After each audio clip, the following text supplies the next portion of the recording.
চরিত্র বলে আজকে আপনি তালকুটিরে লুকিয়ে আছেন।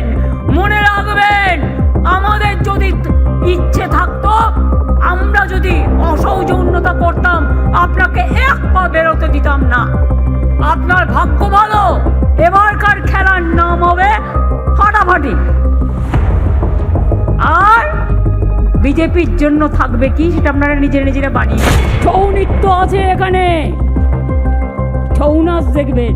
ধামসা মাদল আছে এখানে, ধামসা মাদল দেখবেন।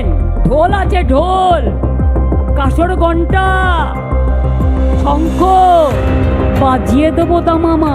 বদলা নয়, বদল চাই। তাই আপনাদের গায়ে কিচ্ছু হাত দিইনি। আর এবারে স্লোগানটা হবে, জব্দ হবে আমাদের দর্শন, তোমাদের বিসর্জন।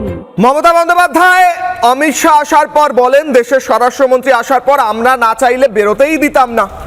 এটা তো গুন্ডামির কথা।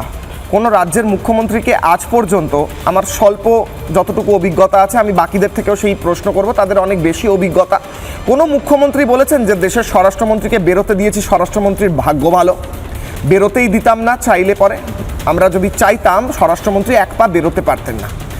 তারপরে মমতা বন্দ্যোপাধ্যায় বলছেন এইবার শান্তি করে ঘুরে চলে যাচ্ছেন, কেন ইলেকশন করতে আসবেন না, তখন নাড়ু খাওয়াবো।